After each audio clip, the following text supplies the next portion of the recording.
KVGC News Time is now 14 after the hour. And in the news for today, the Amador Board of Supervisors had a busy agenda at their last meeting of the year, Tuesday.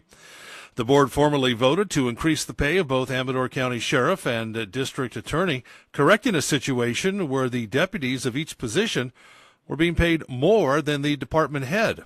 The sheriff and DA will now make at least 5% more than their deputies. School Superintendent Amy Slavinsky gave a State of the Schools report to the board.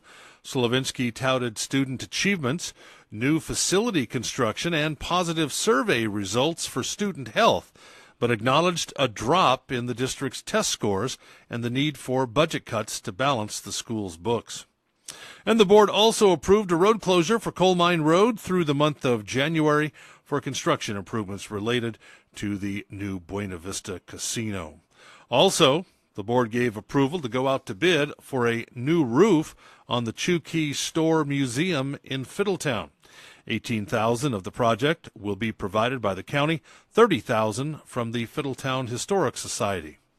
And outgoing Supervisor Lynn Morgan was honored yesterday, first by an official plaque from the board and then by members of the public who praised her efforts in local government. And the Ione City Council welcomed a new member Tuesday and elected a new mayor for the coming year. 3 council members were sworn in last night by City Clerk Janice Traverso following the official canvass of the ballots and certification of the November election result. Now returning to the council are Dominic Atlin and Dan Epperson, joined by the newly elected Stacey Rhodes. The new council then voted to elect Thomas Reed as mayor and Epperson as vice mayor for 2019. Ione Police Chief Tracy Busby then presented the police department's Employee of the Year award. This year's award went to Ted Bowman, serving in the department as a community volunteer. In other business, the council approved work done at the city's sewer treatment plant and a contract for groundwater monitoring services to measure the plant's effect on the surrounding groundwater. And as Californians travel this week, the California Highway Patrol is set to begin its Christmas maximum enforcement period. The period begins at 6 o'clock on Friday and runs through midnight on Christmas Day. The focus of the maximum enforcement period is speed limit enforcement, but officials will also be watching for any signs of impaired driving. During this period, all available officers will be out on the roadways for enhanced enforcement efforts and assisting motorists whenever needed.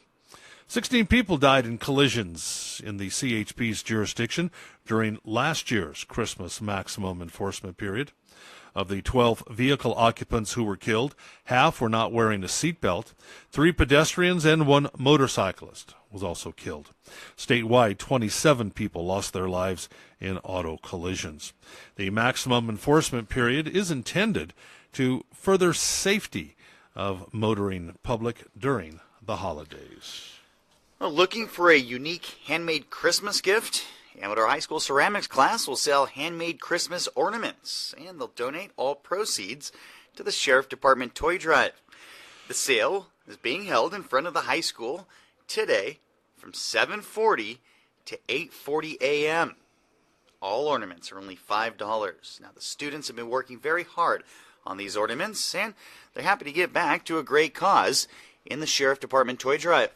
This is the first year for the sale, and if it's successful, it will become an annual event. Better not pout, I'm telling you why, Santa. That's right, it's that time of year again. Starting tonight and for the next 3 nights, Santa and the Jackson Fire Department will be traveling the streets of Jackson. Santa will begin making his rounds around 6 p.m. Tonight, Santa will visit Westview Drive, Argonaut Lane, Mariposa Avenue, Argonaut Drive, Spun Road, and the Hoffman Street High School Hill area. And again this year, Santa and the Jackson Fire Department will be collecting canned food for the Interfaith Food Bank to help those in need. And that's going to wrap up a look at local news on a Gold Country Wednesday morning. Supervisor Forrester will be back around 8:30 this morning with a further update on the Board of Supervisors meeting from yesterday.